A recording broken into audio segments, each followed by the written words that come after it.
Hello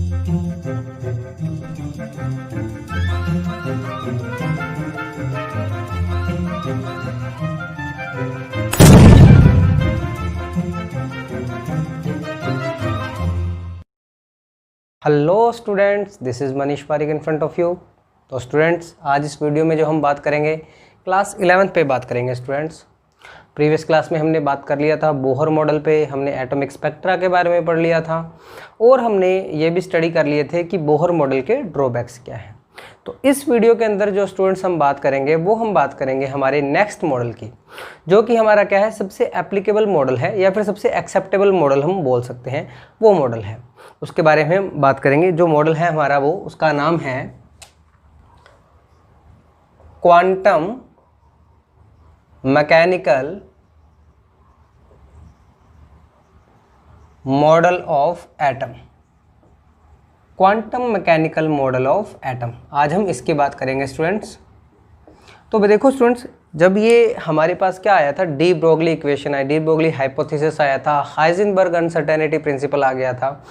इसके बाद में क्या हुआ था, इन्होंने एक्सप्लेन कर दिया था कि इलेक्ट्रॉन किसकी तरह बिहेव करता है, वेव की तरह बिहेव करता है। तो इससे पहले वाले जितने भी एक्सपेरिमेंट थे वो गलत प्रूव हो गए, क्योंकि वो सारी की सारी कैलकुलेशन किस पे थी, इलेक्ट्रॉन को पार्टिकल मान करके थी। तो फिर जो ये हमारे पास क्वांटम मैकेनिकल जो हमारा मॉडल आया, ये किसने दिया था, ये श्रोडिंगर ने दिया था, इरविन श्रोडिंगर, इन्होंने दिया था। और इनका बेसिस क्या था, इन्होंने क्या मान के दिया था कि इलेक्ट्रॉन जो है वो किसकी तरह बिहेव करती है, वेव की तरह बिहेव करती है। इस कंसेप्ट पे बेस था, इसलिए ये सबसे ज़्यादा एक्सेप्टेबल है। अब स्टूडेंट्स, आपको अगर याद हो, प्रीवियस क्लास में मैंने आपको एक बात बताई थी कि भाई अगर कोई वेव है तो उसका फिक्स कैरेक्टरिस्टिक होता है। उसका एक पर्टिकुलर कैरेक्टरिस्टिक क्या है कि अगर मैं कहूँ कि मैं एक वेव हूँ तो मेरे पास क्या होना चाहिए, मेरे पास होना चाहिए वेव फंक्शन। क्या होना चाहिए, वेव फंक्शन होना चाहिए। तो उन्होंने क्या दिया था, इन्होंने एक वेव इक्वेशन दी थी। क्या दी थी, वेव इक्वेशन, जिसको हम क्या कहते हैं, श्रोडिंगर वेव इक्वेशन कहते हैं। तो हम देखेंगे कि श्रोडिंगर ने कौन सी वेव इक्वेशन दी थी और उससे में वेव फंक्शन के बारे में कैसे पता चला था। तो हम बात करेंगे किसकी, Schrodinger wave equation, Schrodinger wave equation.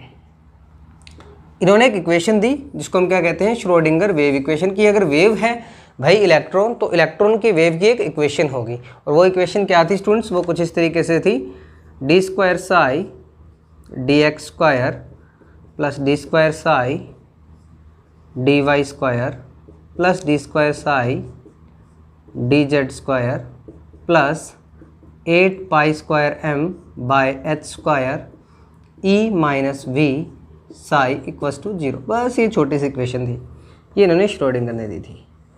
छोटे से इन द सेंस कि घबराना नहीं है इसको देखकर, क्योंकि हमारे सिलेबस में ऐसा कुछ नहीं है कि इसको हमें सॉल्व करना है या प्रूव करना है, हमें सिर्फ ये बेसिक इक्वेशन याद रखनी है। अब इस इक्वेशन में है क्या क्या, देखो, एक तो हमारे पास ये साइन आ रहा है, साई, इसको बोलते हैं जाई या साई भी बोला जाता है। ये क्या होता है, ये होता है वेव फंक्शन, ठीक है। और हमारे पास क्या है, हमारे पास एक्स वाई और जेड है। एक्स वाई और जेड क्या है, ये पोजीशन को इंडिकेट करते हैं तीनों एक्सिस के अंदर, एक्स एक्सिस, वाई एक्सिस और जेड एक्सिस में। इनके इसको मैं बोल सकता हूँ कोऑर्डिनेट्स, ठीक है। और m क्या है, मास ऑफ इलेक्ट्रॉन, h क्या है, प्लांक कांस्टेंट, e क्या है, e है हमारे पास टोटल एनर्जी, e क्या है, टोटल एनर्जी, v क्या है हमारे पास, v है हमारे पास पोटेंशियल एनर्जी। तो ये इतनी सारी चीज़ें थी। अब ये देखो, साई क्या है, साई है वेव फंक्शन। वेव फंक्शन अगर किसी इक्वेशन के लिए बात करूं तो जनरली जो एम्पलीट्यूड होता है उसको डिनोट करते हैं वेव फंक्शन की फॉर्म में। अब सुनो, इस इक्वेशन से हमें ज़्यादा कुछ लेना देना नहीं है, बस इतना इक्वेशन याद रखना है, श्रोडिंगर है। लेकिन इसके जो रिजल्ट्स हैं वो हमारे लिए बहुत इंपॉर्टेंट है। इस इक्वेशन को सॉल्व करने से मिलता क्या है हमें, तो इस इक्वेशन को जब सॉल्व करते हैं हमें, तो हमें रिजल्ट्स की फॉर्म में क्या मिलता है, रिजल्ट्स में मिलता है हमें क्या, क्वांटम नंबर्स। क्या मिलते हैं हमें, क्वांटम नंबर्स। जैसे ये एक्स एक्सिस, वाई एक्सिस और जेड एक्सिस के अंदर क्या बताएगा, इलेक्ट्रॉन की प्रोबेबिलिटी बताता है। जैसे स्टूडेंट्स क्या है, साई इक्वल्स टू क्या होता है, वेव फंक्शन। वैसे इसका स्क्वायर कर देते हो आप, साई स्क्वायर क्या होता है हमारे पास, वो होता है प्रोबेबिलिटी डेंसिटी। Probability density. तो साई जो है वेव फंक्शन जो है एक्चुअली उसका कोई फिजिकल सिग्निफिकेंस नहीं है। फिजिकल सिग्निफिकेंस किसका है? साई स्क्वायर का, प्रोबेबिलिटी डेंसिटी का है। यानी कि जो साई मिलेगा उसका स्क्वायर कर देंगे तो हमें क्या मिलेगी? प्रोबेबिलिटी डेंसिटी मिलेगी। यानी कि इलेक्ट्रॉन के फाइंडिंग की प्रोबेबिलिटी कहाँ ज़्यादा है, सबसे ज़्यादा, वो हमें मिलती है साई स्क्वायर से। तो यहाँ से हमें क्या रिजल्ट मिलेगा स्टूडेंट्स? क्वांटम नंबर्स मिलेंगे। कितने? यहाँ से हमें 3 क्वांटम नंबर मिलेंगे इसके सॉल्यूशन करने पर। कौन कौन से? n, l and m। n क्या है? Principal quantum number. l क्या है? Azimuthal quantum number. m क्या है? Magnetic quantum number. ये तीनों क्वांटम नंबर, ये मान लीजिए कि ये तीनों क्वांटम नंबर डिनोट करते हैं किसी भी इलेक्ट्रॉन के एड्रेस को, कि इलेक्ट्रॉन की हमें पोजीशन पता करनी है कि इलेक्ट्रॉन की डेंसिटी कहाँ है, कहाँ नहीं है ज़्यादा, तो हमें ये क्वांटम नंबर्स फाइंड करने पड़ते हैं। अगर किसी इलेक्ट्रॉन के लिए आपने n, l, m की वैल्यू निकाल ली, दैट मीन्स आपने पता कर लिया कि वो इलेक्ट्रॉन कहाँ है। इस तरीके से तो हमें जो फोकस करना है, हमें फोकस करना है इन पे, क्वांटम नंबर्स पे। 11th के सिलेबस के अकॉर्डिंग या IIT या मैंने नीट की बात करूँ तो हमारे लिए 4 जो क्वांटम नंबर है वो इंपॉर्टेंट है। 3 क्वांटम नंबर तो यही है जो हमें इस इक्वेशन से पता चलेगा, प्लस में एक क्वांटम नंबर हमें अलग से पढ़ना पड़ेगा, स्पिन क्वांटम नंबर, वो भी हम पढ़ेंगे। तो ठीक है स्टूडेंट्स, ये क्या थी? श्रोडिंगर वेव इक्वेशन थी। अब हमें क्या पढ़ना है? अब हमें पढ़ना है क्वांटम नंबर्स। वो स्टार्ट करते हैं हम। तो स्टूडेंट्स अब हम स्टार्ट करते हैं हमारा क्वांटम नंबर का। सबसे पहला जो क्वांटम नंबर है हम वो पढ़ेंगे, जो कि है हमारा क्या? Principal quantum number. Principal quantum number, जिसको हम डिनोट करते हैं स्मॉल n से। अब क्या बताता है प्रिंसिपल क्वांटम नंबर? यानी कि आपने अगर किसी इलेक्ट्रॉन के लिए n की वैल्यू, स्मॉल n की वैल्यू निकाल ली, तो वो एक्चुअली बताएगा क्या हमें? सबसे पहले बताएगा वो हमें शेल के बारे में। अब शेल क्या होता है स्टूडेंट्स? तो देखो, क्वांटम मैकेनिकल मॉडल के अकॉर्डिंग एक एटम है। एटम में क्या होंगे? एटम में प्रेजेंट होंगे शेल्स। शेल के अंदर जो प्रेजेंट होंगे वो होंगे सब शेल। समझने के लिए आपको बता रहा हूँ, सब शेल के अंदर होगा ऑर्बिटल, और ऑर्बिटल के अंदर होगा क्या? इलेक्ट्रॉन। तो क्वांटम मैकेनिकल जो एटम है उसके अकॉर्डिंग कुछ इस तरीके की हमें स्ट्रक्चर पढ़नी है। ये एटम है, एटम के अंदर क्या होगा? शेल होगा। शेल के अंदर क्या होंगे? सब शेल होंगे। सब शेल के अंदर क्या होंगे? ऑर्बिटल होंगे। ऑर्बिटल के अंदर क्या होगा? इलेक्ट्रॉन होगा। तो ये जो प्रिंसिपल क्वांटम नंबर है n, ये क्या बताएगा आपको? शेल के बारे में बताएगा कि इलेक्ट्रॉन किस शेल में है। अब इस शेल से क्या पता चलेगा हमें? कि शेल से पता चलेगा उस एटम का साइज कैसा है, साइज कितना बड़ा है, छोटा है, बड़ा है, कैसा साइज है। इस शेल से हमें वो जानकारी मिलती है। और क्या जानकारी मिलती है? तीसरी जो जानकारी मिलती है प्रिंसिपल क्वांटम नंबर से, वो पता चलता है हमें energy of electron. Energy of electron कैसे पता चलता है? ये देखो, आपको समझाने के लिए किस तरीके से बनाते हैं इसको। देखो कि ये न्यूक्लियस है, इसके अराउंड, इसको मैं आपको बताने के लिए एक बार इस तरीके से शेल बना देता हूँ कि ये शेल्स है। ये पहला शेल है n=1, n=2, n=3। तो ये पहला शेल है। पहले बात तो मैंने क्या बताया कि n क्या बताएगा? शेल नंबर को बताएगा। यानी कि n=1 है, दैट मीन्स इलेक्ट्रॉन कौन से शेल में है? फर्स्ट शेल में है। n=2 है, दैट मीन्स इलेक्ट्रॉन कौन से शेल में है? सेकंड शेल में है। n=3 है, दैट मीन्स इलेक्ट्रॉन कौन से शेल में है? थर्ड शेल में। दूसरा मैंने बताया साइज। अगर मैं कह रहा हूँ किसी एटम में 2 शेल है, 2 शेल है मतलब उसका साइज कितना है? इतना। अगर किसी के अंदर क्या है? 3 शेल है, यानी कि तीसरे शेल में इलेक्ट्रॉन है, तो इलेक्ट्रॉन कहाँ होगा? यहाँ होगा। तो उसका साइज क्या हो जाएगा? एज कम्पेयर्ड बड़ा हो जाएगा सेकंड शेल वाले से। तो साइज ऐसे ही क्या बताता है? शेल से हमें क्या जानकारी मिलती है? साइज की जानकारी मिलती है। तीसरी क्या? Energy of electron. तो जैसे जैसे एनर्जी, जो इलेक्ट्रॉन है वो हायर शेल में जाएंगे, वैसे वैसे उनकी एनर्जी क्या होती जाएगी? इंक्रीज होती जाएगी। एनर्जी क्या होती जाएगी? इंक्रीज होती जाएगी। कि जैसे एक कोई इलेक्ट्रॉन है वो थर्ड शेल में है और एक इलेक्ट्रॉन है वो फर्स्ट शेल में है, दोनों में से एनर्जी किसकी ज़्यादा होगी? n=3 वाले में। देखो बोहर मॉडल से आपने निकाला भी था, -13.6 × Z²/n²। तो जैसे जैसे आप जाते हो कहाँ? न्यूक्लियस से दूर जाते हो, शेल का नंबर बढ़ता जाता है, वैसे वैसे एनर्जी भी क्या होती जाती है? बढ़ती जाती है। अब n की वैल्यू हो क्या सकती है? कितने शेल हो सकते हैं? तो n ध्यान देना, 1 2 3 4 अप टू इनफाइनाइट कुछ भी हो सकता है। इंटीजर होने चाहिए, कुछ भी हो सकता है, बस n क्या नहीं हो सकता? 0 नहीं हो सकता। n की वैल्यू कुछ भी हो सकती है।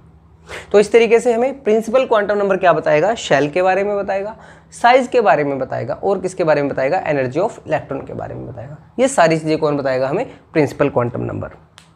नेक्स्ट हमारा जो देखते हैं क्या quantum number, second quantum number है एजीमुथल क्वांटम नंबर। अब हम पढ़ते हैं स्टूडेंट्स, सेकंड हमारा जो क्वांटम नंबर है वो पढ़ेंगे हम, कौन सा होगा, azimuthal quantum number, azimuthal quantum number, quantum number. वही सेम बात पढ़ेंगे। सबसे पहले ये किसके बारे में बताएगा, ये बताएगा आपको शब शेल के बारे में, कि कौन से शब शेल में है इलेक्ट्रॉन। जैसे ये प्रिंसिपल क्वांटम नंबर में तो क्या बताया कि कौन से शेल में है इलेक्ट्रॉन, ये क्या बताएगा कौन से शब शेल में है इलेक्ट्रॉन। सेकंड अगर इसकी बात करें तो ये क्या बताएगा, ये हमें बताएगा शेप ऑफ शब शेल, कि शेप कैसी है उस शब शेल की, ये सब बातें बताएगा कौन, एजीमुथल क्वांटम नंबर। अच्छा, इसकी जो वैल्यू है वो किस पे डिपेंड करती है, वो n पे डिपेंड करती है, कि l की कितनी वैल्यू होगी ये कौन डिसाइड करेगा, n, यानी कि एजीमुथल क्वांटम नंबर की क्या वैल्यू होगी ये कौन डिसाइड करेगा, प्रिंसिपल क्वांटम नंबर डिसाइड करेगा। कैसे, कि जो l की जो वैल्यूज़ होती है वो कहाँ से कहाँ तक होती है, 0 से लेकर n-1 तक पॉसिबल होती है, यानी कि मैक्सिमम l की वैल्यू क्या हो सकती है, n-1, और सबसे कम कौन सी हो सकती है, 0। जैसे देखो n=0 है, इसके लिए l= क्या होगा, 0 होगा। n=1 है, अब n=1 के लिए क्या क्या वैल्यूज़ होंगी, देखो एक तो l की वैल्यू 0 पॉसिबल है, और एक कौन सी पॉसिबल है, n-1 तक, कंटिन्यूस n-1 तक जाएगी है, तो एक तो 0 हो गई, एक क्या पॉसिबल हो गई, सॉरी n तो 0 होता ही नहीं है ना, बताया ना मैंने आपको, n=1 होता है, n=1 के लिए क्या पॉसिबल है, l=0। n=2 के लिए l की दो वैल्यूज़ पॉसिबल है, एक तो 0, एक n-1 क्या हो जाएगा, 1। ऐसे ही n=3 के लिए l की कितनी वैल्यू पॉसिबल हो जाएगी, 0, 1, 2। और अगर हम बात करें n=4 के लिए l की कौन कौन सी वैल्यू पॉसिबल हो जाएगी, 0, 1, 2 एंड 3, इतनी वैल्यूज़ पॉसिबल हो जाएंगी।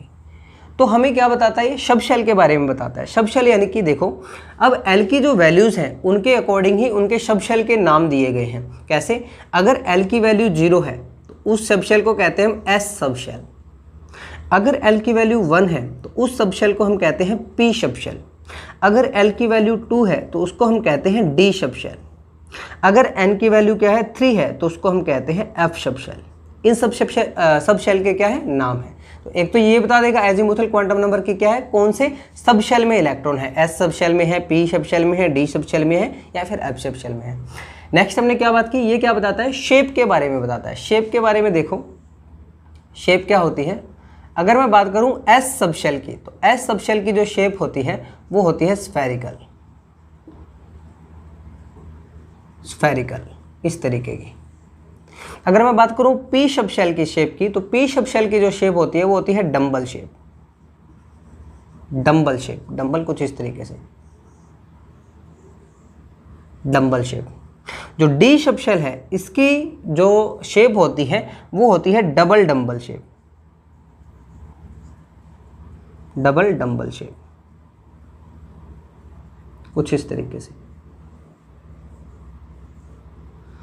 और F की जो स्ट्रक्चर बोली जाती है वो बोली जाती है कॉम्प्लेक्स। कॉम्प्लेक्स का मीन्स, जैसे इसके अंदर 2 लोब्स हैं, इसके अंदर 4 हैं, इसके अंदर काफ़ी होती है, इसके अंदर जनरली 8 लोब्स होती है, तो कॉम्प्लेक्स स्ट्रक्चर हो जाती है। तो ये क्या बता रहा है, एक तो हमें सब शेल के बारे में बता रहा है, दूसरा क्या बता रहा है, शेप के बारे में बता रहा है। यानी कि अगर देखो, अगर मैं यहाँ लिखूँ कि n1 है और किसी इलेक्ट्रॉन के लिए, देखो मैंने क्या बताया था कि आप क्वांटम नंबर फाइंड कर लोगे तो एग्जैक्ट आप पता कर लोगे कि इलेक्ट्रॉन है कहाँ पे। अगर मैं कहता हूँ कि कोई भी इलेक्ट्रॉन जो है वो किसके अंदर है, उसके लिए n की वैल्यू तो 1 है और l की वैल्यू 0 है, तो उसकी पोजीशन क्या होगी, उसके लिए क्या हो जाएगा, उसका पोजीशन 1s, यानी कि वो किस में है, 1s के अंदर, सब शेल के अंदर है। सब शेल कौन सा, 1s, ठीक है। अब मैं कह रहा हूँ कि n=2 है, n=2 के लिए 2 सब शेल पॉसिबल है, यानी कि 0 वाला भी, यानी कि इसके लिए 2s भी पॉसिबल है, और क्या पॉसिबल है, 2p भी पॉसिबल है। अगर मैं कहूँ कि प्रिंसिपल, अगर कोई इलेक्ट्रॉन है वो n=2 में है, दैट मीन्स ये 2s में भी हो सकता है और 2p में भी हो सकता है, यानी कि इस सब शेल में भी हो सकता है और इस सब शेल में भी हो सकता है। n=3 की बात कहूँ कि एक शेल के अंदर जो n=3 है उसके अंदर कितने सब शेल होंगे, 3 सब शेल होंगे। तो यहाँ पे देखो 0 का मतलब तो क्या हो गया s, 1 का मतलब क्या हो गया p, और 2 का मतलब क्या हो गया d। तो यानी कि 3 के अंदर कौन कौन से सब शेल आते हैं, 3s, 3p, 3d। इसी तरह n=4 है, यानी कि प्रिंसिपल क्वांटम नंबर 4 है, तो उसके अंदर शेल नंबर 4 है, तो उसके अंदर कौन कौन से आएंगे सब शेल, 4s, 4p, 4d और 4f। तो तो इस तरीके से एजीमुथल क्वांटम नंबर हमें क्या बताता है, हमें जानकारी देता है किसकी, सब शेल के बारे में और शेप के बारे में कि सब शेल की शेप कैसी है। ठीक है, तो दो हमने बात कर लिया, प्रिंसिपल क्वांटम नंबर और एजीमुथल क्वांटम नंबर, कि कैसे कैसे ये डिसाइड करते हैं। तो n=1 है। अब देखो हम अगर पता करना चाहे कि प्रिंसिपल क्वांटम नंबर से नंबर ऑफ सब शेल कैसे होते हैं, तो नंबर ऑफ सब शेल हमेशा इक्वल टू होते हैं, number of subshell equal to होते हैं n, स्मॉल n, कि जितना प्रिंसिपल क्वांटम नंबर होगा उसमें उतने ही सब शेल प्रेजेंट होंगे। देखो n=1 है तो उसमें एक ही सब शेल है, 0 वाला। n=2 है तो इसमें दो सब शेल हैं, 0 और 1 वाले। n=3 है तो इसमें तीन सब शेल हैं, 0, 1 और 2 वाला। n=4 है तो इसमें चार सब शेल प्रेजेंट है, 0, 1, 2, 3 वाला। इसकी रेंज मैंने आपको बता दी, l की रेंज कहाँ से कहाँ तक होती है, 0 से लेकर n-1 तक होती है, यानी कि l जो है वो 0 के बराबर या बड़ा होगा। ठीक है, और n-1 के क्या होगा, बराबर या बड़ा होगा, छोटा होगा इससे। ठीक है, इस तरीके से। तो ये क्या पढ़ लिया हमने, एजीमुथल क्वांटम नंबर। अब हम थर्ड पढ़ेंगे कौन सा, मैग्नेटिक क्वांटम नंबर। तो स्टूडेंट नेक्स्ट देखते हैं हम क्या, मैग्नेटिक क्वांटम नंबर। थर्ड है हमारा कौन सा, मैग्नेटिक क्वांटम नंबर। तो इसको हम रिप्रेजेंट करते हैं स्मॉल m से। ये किसके बारे में बताता है स्टूडेंट, सबसे पहले बताता है ऑर्बिटल के बारे में। ऑर्बिटल, अब देखो ऑर्बिटल आपने अभी सुना है, इससे पहले आपने एक वर्ड सुना था ऑर्बिट। तो ऑर्बिट आपको याद होगा क्या था ऑर्बिट, तो ऑर्बिट था स्टूडेंट्स कि जो बोहर ने सर्कुलर पाथ बताए थे उनको क्या कहा था, उन्होंने ऑर्बिट कहा था। तो अब ये ऑर्बिटल क्या आ गया, तो ऑर्बिटल जो आया हमारे पास वो वेव थ्योरी से आया है, श्रोडिंगर वेव इक्वेशन से आया है। तो ऑर्बिटल देखो क्या होता है, ऑर्बिटल डेफिनेशन देखें इसकी, ऑर्बिटल की देखो 3D space around the nucleus, 3D space around the nucleus,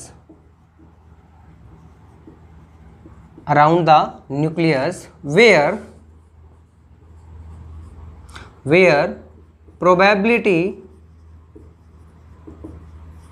of finding an electron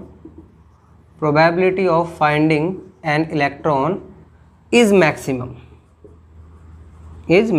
known as orbital। तो सिंपली क्या है, वो 3D स्पेस न्यूक्लियस के अराउंड जहां पे इलेक्ट्रॉन के पाए जाने की संभावना सबसे ज़्यादा है उसको हम क्या कहते हैं, ऑर्बिटल कहते हैं। ध्यान देना स्टूडेंट्स, हाइजेनबर्ग ने एक बात तो क्लियर कर दी थी, क्या बात क्लियर कर दी थी कि आप भाई एग्जैक्ट पोजीशन और एग्जैक्ट मोमेंटम एक साथ नहीं निकाल सकते। तो आप जब आप एग्जैक्ट पोजीशन नहीं निकाल सकते तो हमने क्या निकाला, हमने मोस्ट प्रोबेबल जगह निकाल ली। जैसे ये पूरा रूम है स्टूडेंट्स, अब इस रूम के अंदर मैं कहीं भी हो सकता हूं, लेकिन ज़्यादातर टाइम मेरी डेंसिटी ज़्यादातर कहाँ है, इस कैमरे के सामने है, कि मोस्ट ऑफ द टाइम मैं इस कैमरे के सामने खड़ा हूं। तो मेरी प्रोबेबिलिटी डेंसिटी क्या है, मेरी डेंसिटी इस कैमरा के अंदर, इस कैमरा के सामने क्या है, ज़्यादा है।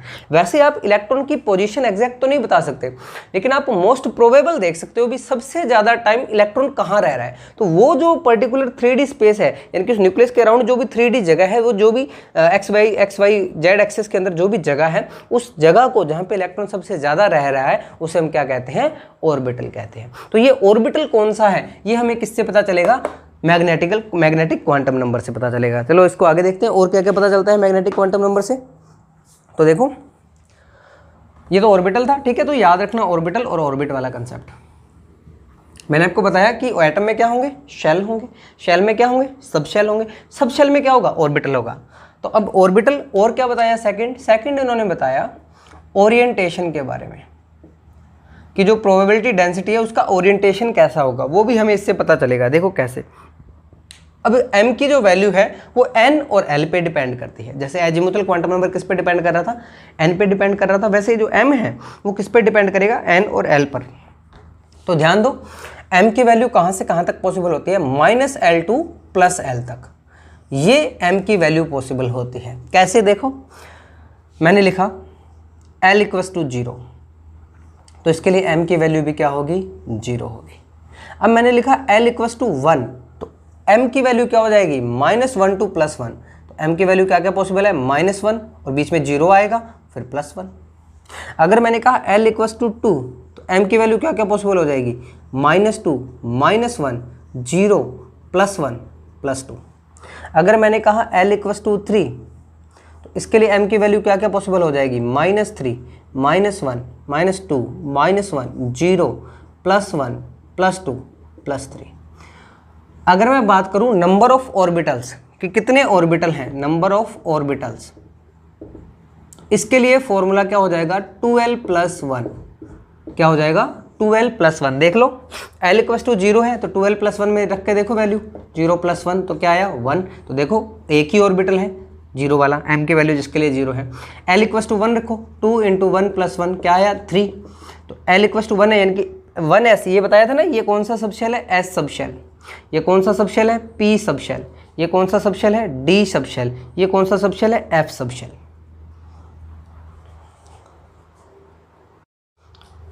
तो देखो एस सबशेल के अंदर कितने ऑर्बिटल हैं, एक ही ऑर्बिटल है। तो एस सबशेल को मैं ऐसे ऑर्बिटल को डिनोट करता हूँ। पी सबशेल के अंदर कितने ऑर्बिटल हैं, 3 ऑर्बिटल हैं। डी सबशेल के अंदर कितने ऑर्बिटल हैं, 5 ऑर्बिटल हैं। एफ सबशेल के अंदर कितने ऑर्बिटल हैं, 7 ऑर्बिटल हैं। इस तरीके से हमें क्या पता चल रहा है, नंबर ऑफ ऑर्बिटल भी पता चल रहे हैं। ठीक है, अच्छा नंबर ऑफ ऑर्बिटल जो है वो हम पता कर सकते हैं किससे, n की वैल्यू से भी।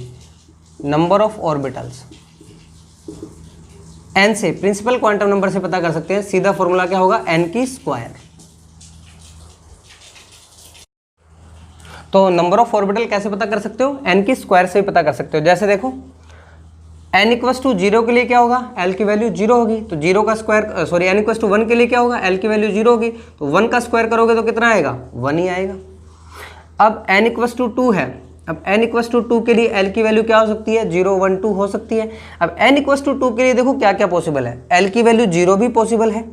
ठीक है, n = 2 के लिए क्या क्या पॉसिबल है, देखो l की वैल्यू 0 पॉसिबल है, l की वैल्यू 1 पॉसिबल है। तो अब n का स्क्वायर करोगे 2, तो दैट मीन्स कितना हुआ, 4। तो कितने ऑर्बिटल होने चाहिए, 4 होने चाहिए। तो l0 के लिए 1 ऑर्बिटल और l1 के लिए 3 ऑर्बिटल, दोनों को मिला के क्या होगा, 4 ऑर्बिटल हो जाएंगे। n2 के अंदर दोनों ही तो आएंगे, एजिमुथल क्वांटम नंबर n = 2 के लिए। देखो किस तरीके से बात कर रहा हूँ मैं, समझो इसको। दोनों तरीके से बात बता रहा हूँ आपको मैं, l की वैल्यू से भी और n की वैल्यू से भी। जैसे हमने बात की n = 1 के लिए l की वैल्यू क्या होगी, 0 होगी। n = 2 के लिए l की वैल्यू क्या होगी, 0 और 1 होगी। n = 3 के लिए l की वैल्यू क्या होगी, 0, 1 और 2 होगी। n = 4 के लिए क्या होगी, l की वैल्यू 0, 1, 2, 3 होगी, है ना, यही होगा। तो l = 0 का मतलब तो क्या है हमारे पास, s सबशेल। l = 1 के लिए मतलब क्या हो गया हमारे पास, p सबशेल और s सबशेल दोनों। l = 3 का मतलब क्या हो गया, s subshell, p subshell, d subshell, और यहाँ पे क्या हो गया, f सबशेल भी आ गया। तो देखो अभी मैंने आपको बताया कि s सबशेल के अंदर कितने ऑर्बिटल होंगे, s सबशेल के अंदर सिर्फ 1 ऑर्बिटल होगा, यानी कि m की वैल्यू इसके लिए क्या होगी, सिर्फ 0। अब यहाँ बात करें तो s के लिए m की वैल्यू तो क्या होगी, 1 ही होगी, 0 यानी कि 1 ऑर्बिटल। p के लिए m की वैल्यू कितनी होगी, 3 होगी, +1, 0, -1 या -1, 0, +1, इस तरीके से लिख सकते हैं, 0, +1। तो यहाँ पे कितने ऑर्बिटल हो जाएंगे, 3 ऑर्बिटल हो जाएंगे। अगर हम बात करें n = 3 के लिए, तो s के अंदर, s के लिए तो m की वैल्यू क्या होगी, 0, तो 1 ऑर्बिटल। p के लिए m की वैल्यू कितनी हो जाएगी, -1, 0, +1 यानी कि 3 ऑर्बिटल। और d के लिए m की वैल्यू कितनी हो जाएगी, -2, -1, 0, +1, +2, 5 ऑर्बिटल हो जाएंगे, 1, 2, 3, 4, 5।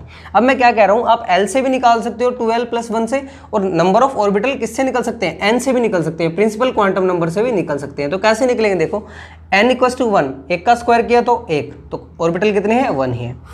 n = 2, 2 का स्क्वायर किया तो 4, तो एक तो कौन सा, s ऑर्बिटल, 3 कौन से, p ऑर्बिटल, 4 ऑर्बिटल हो गए, यानी कि एक सब शेल के अंदर 1 इलेक्ट्रॉन। ठीक है, लेकिन अगर शेल की बात करूं तो इसके अंदर 1 इलेक्ट्रॉन, और सेकंड शेल में कितने ऑर्बिटल हो जाएंगे, 4 ऑर्बिटल हो जाएंगे। कौन से, एक 1s ऑर्बिटल और 3 से एक कौन सा, 2p ऑर्बिटल। एक तो s ऑर्बिटल हो जाएगा और एक कौन सा हो जाएगा, 3 कौन से हो जाएंगे, p ऑर्बिटल।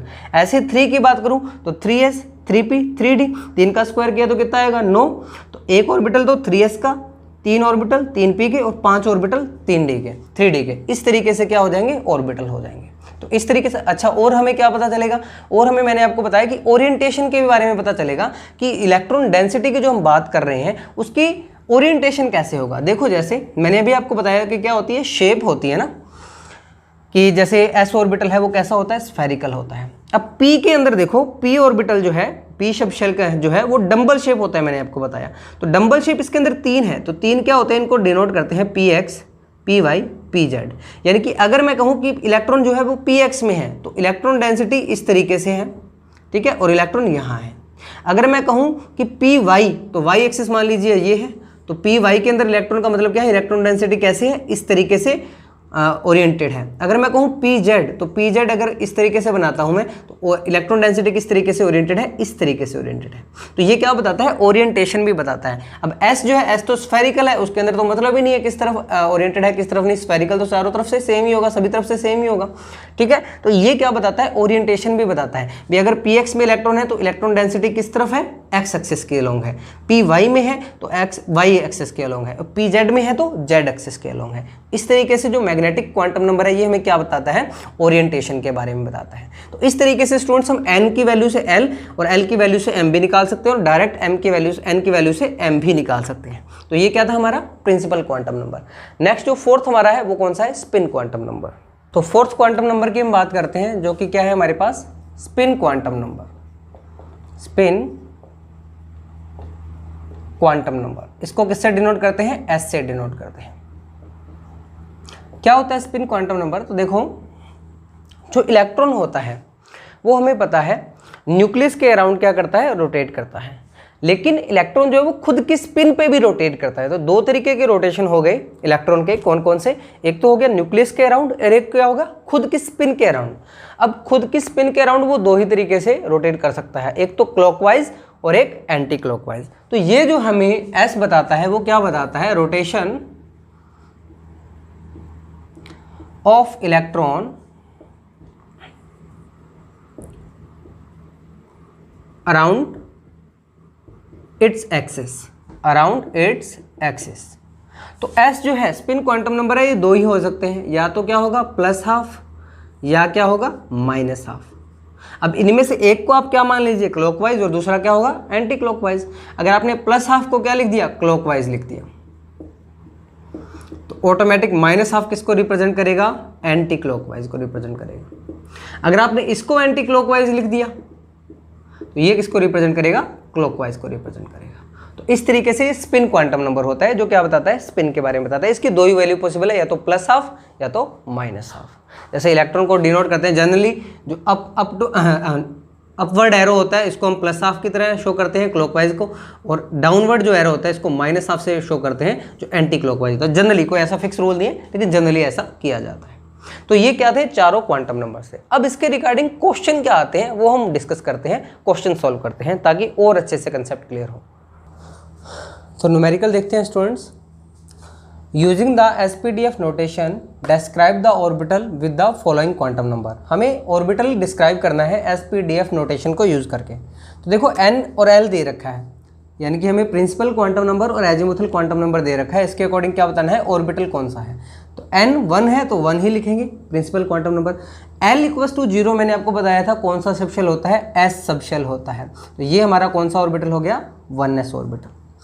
n = 3 है तो principal quantum number as it is लिखा जाएगा। l = 2 का मतलब क्या होता है, देखो 0 के लिए s, 1 के लिए p और 2 के लिए d, यानी कि कौन सा ऑर्बिटल हो गया हमारे पास, 3d ऑर्बिटल हो गया। n = क्या होता है, 3, l = क्या होता है, 1। तो n = 3 के लिए 3, l = 1 के लिए p, तो ये कौन सा ऑर्बिटल हो गया, 3p ऑर्बिटल, ठीक है, इन दोनों को मिलाकर। अब देखो, अब 3d के अंदर हमें पता है 5 होते हैं ना, 3d ऑर्बिटल के अंदर जो हमें देखा था, d सबशेल के अंदर 5 ऑर्बिटल होते हैं, उनमें से कोई एक ऑर्बिटल है। अब उन 5 में से एक कौन सा है, ये कौन बताता है हमें, m बताता है, मैग्नेटिक क्वांटम नंबर बताता है। लेकिन इसमें तो हमें पूछा ही नहीं है m का, तो इन दोनों से यूज करके पूछा है। तो यानी कि वो 5 जो ऑर्बिटल थे d के अंदर, उनमें से कोई एक है। जैसे p के अंदर कितने होते हैं, 3 होते हैं, याद करो, p के अंदर हमने 3 ऑर्बिटल बनाए, उन तीनों में से कोई एक है ये। अब कौन सा एक है ये कौन बताता है, m, जो हमारा मैग्नेटिक क्वांटम नंबर है। लेकिन अभी मैग्नेटिक क्वांटम नंबर हम यूज नहीं कर रहे। तो यहाँ देखो n = 2, l1 का मतलब p, तो ये कौन सा ऑर्बिटल हो गया, 2p ऑर्बिटल हो गया। n = 4, l = 3, तो मतलब 4f ऑर्बिटल हो गया। n = 4, l = 2, तो इसका मतलब क्या हो गया, 4d ऑर्बिटल हो गया। इस तरीके से हम पता करते हैं। अब डी के अंदर 5, डी सब शेल के अंदर 5 ऑर्बिटल होते हैं, उनमें से कोई एक है, ये कौन सा एक है? -2, -1, 0, +1, वो सब हमें मैग्नेटिक क्वांटम नंबर बताता है, ठीक है। ऐसे ही 4f, f के अंदर 7 ऑर्बिटल होते हैं, उनमें से कोई एक है ये, तो वो एक कौन सा है ये पता करना है, तो फिर हमें m की वैल्यू निकालनी पड़ती है, ठीक है। इस तरीके से हम ये क्वेश्चन करेंगे। अब एक और क्वेश्चन देखते हैं question, explain giving reason which of the following sets of quantum number are not possible. ये सेट दे रखे हैं, n, l, m और s की वैल्यू दे रखी है, इनमें से कौन सा सेट है वो गलत है, कि यानी कि जिसमें ऐसा कौन सा इलेक्ट्रॉन है जिसमें n, l, m, s की वैल्यू चारों वैल्यू सही नहीं दे रखी है, हमें वो देखना है। तो हमें पता है, हमने रूल देखे थे, प्रिंसिपल क्वांटम नंबर n की वैल्यू क्या क्या पॉसिबल हो सकती है, l की वैल्यू क्या क्या पॉसिबल हो सकती है, m की वैल्यू क्या क्या पॉसिबल हो सकती है और s की वैल्यू क्या होती है, बस हमें ये देखना है। तो n की वैल्यू तो याद करो, मैंने आपको बताया था कि कुछ भी हो सकती है, बस 0 नहीं होनी चाहिए, 1 to लेके इनफाइनाइट तक कितनी भी हो सकती है, तो बस n की वैल्यू तो कुछ भी हो सकती है एक्सेप्ट 0। तो देखो पहला ही दे रखा है, n की वैल्यू क्या है? 0 है। तो मैंने आपको बताया था प्रिंसिपल क्वांटम नंबर कभी भी 0 नहीं हो सकता, तो ये पहला सेट तो गलत हो गया। क्यों गलत हो गया? क्योंकि प्रिंसिपल क्वांटम नंबर 0 नहीं हो सकता। सेकंड देखते हैं, n की वैल्यू 1 हो सकती है, बिल्कुल पॉसिबल है। n की वैल्यू 1 के लिए l की क्या क्या वैल्यूज पॉसिबल होती है, याद करो। l की वैल्यू कहाँ से कहाँ तक होती है? 0 से लेकर n-1 तक। तो l की वैल्यू क्या क्या पॉसिबल है? 0 और बस अकेले 0 पॉसिबल है n की वैल्यू। तो l की वैल्यू क्या है? 0 दे रखी है, दैट मीन्स ये पॉसिबल है। अब l की वैल्यू 0 है तो m की वैल्यू क्या क्या होती है, याद करो, -l to +l। तो 0 के लिए ये भी 0। s मैंने आपको बताया था -12 +12 कुछ भी हो सकता है, तो यहाँ पे चाहे -12 लिखा हो चाहे +12 लिखा हो, कोई मैटर नहीं है, इन दोनों में से कोई भी हो सकती है। तो ये जो सेट है वो हमारा क्या है? करेक्ट है। अब यहाँ n की वैल्यू 1 हो सकती है, बिल्कुल हो सकती है। l की वैल्यू 1 हो सकती है क्या?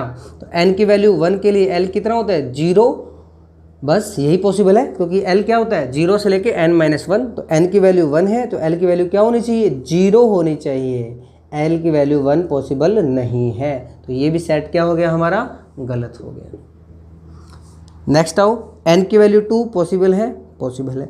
n की वैल्यू 2 के लिए l की वैल्यू 0 पॉसिबल है क्या? तो देखते हैं हम l की वैल्यू कहाँ से कहाँ तक होती है? 0 से लेकर n-1 तक। तो n क्या है? 2 है, तो l की वैल्यू 0 पॉसिबल है, l की वैल्यू 1 पॉसिबल है। ये दो वैल्यू पॉसिबल है, इनमें से दो में से एक दे रखी है, तो ये पॉसिबल है। l की वैल्यू 1 के लिए m की वैल्यू 0 पॉसिबल है क्या? तो देखो l की वैल्यू अगर 0 है, l की वैल्यू हमारे पास कितनी है? 1 है, तो m क्या होता है? -l to +l। तो -1 फिर 0 +1, ये 3 वैल्यू पॉसिबल है m की, तो m में से एक की वैल्यू दे रखी है, दैट मीन्स ये भी क्या है? करेक्ट है। ये भी क्या है? करेक्ट है। और s की वैल्यू तो +12 -12 कुछ भी हो सकती है, तो ये सेट क्या है? आपका करेक्ट है। अब आओ n की वैल्यू 3, बिल्कुल पॉसिबल है। l की वैल्यू 3, तो l की वैल्यू कहाँ तक हो सकती है? n-1 तक, मैक्सिमम ये हो सकता है, यानी कि l की वैल्यू मैक्सिमम क्या हो सकती है? 2 हो सकती है, यानी कि l की वैल्यू 3 पॉसिबल नहीं है। तो आगे देखने की जरूरत ही नहीं, ये सेट क्या हो गया? गलत हो गया। इस तरीके से क्वेश्चन आते हैं हमारे पास नॉर्मल से। अच्छा, एक एजीमुथल क्वांटम नंबर से रिलेटेड एक फॉर्मूला बताना भूल गया मैं आपको, देखो बड़ा इस पे क्वेश्चन आते हैं IIT और नीट के अंदर, बड़ा सिंपल सा फॉर्मूला है, एंगुलर मोमेंटम से रिलेटेड है। एंगुलर मोमेंटम क्या होता है? कैपिटल L से डिनोट करते हैं हम, ये फॉर्मूला होता है h/2π √L+1। ये एक फॉर्मूला होता है जो एंगुलर मोमेंटम को बताता है। किसको? Angular momentum. स्मॉल l हमारा वही है एजीमुथल क्वांटम नंबर। जैसे l की वैल्यू 0 है, यानी कि कौन सा सब शेल है? s सब शेल है, उसके लिए एंगुलर मोमेंटम क्या होगा? h/4π रूट क्या है? L, 0 0 +1 0, और ये सब क्या हो जाएगा? 0, यानी कि s सब शेल में एंगुलर मोमेंटम कितना होता है? 0। अगर मैं बात करूँ l = 1 के लिए, यानी कि कौन सा सब शेल? p सब शेल के लिए, तो l क्या हो जाएगा? h/4π h/2π। l क्या है? 2 2 + 1, तो क्या हो जाएगा? 3 × 2 6 √6। इस तरीके से हमारे पास क्या आ जाएगा? एंगुलर मोमेंटम आ जाता है। इस फॉर्मूले पे काफ़ी क्वेश्चन आते हैं। तो ये क्या पढ़ा हमने स्टूडेंट्स? आज हमने पढ़ा क्वांटम नंबर्स के बारे में। अब हम कुछ लॉज पढ़ेंगे, प्रिंसिपल पढ़ेंगे, वो नेक्स्ट की क्लास में पढ़ेंगे। होप सो कि ये आपको अच्छे से समझ आया होगा स्टूडेंट्स। अगर आपको ये वीडियो पसंद आए तो प्लीज़ लाइक कीजिए, शेयर कीजिए, सब्सक्राइब कीजिए। Thank you so much.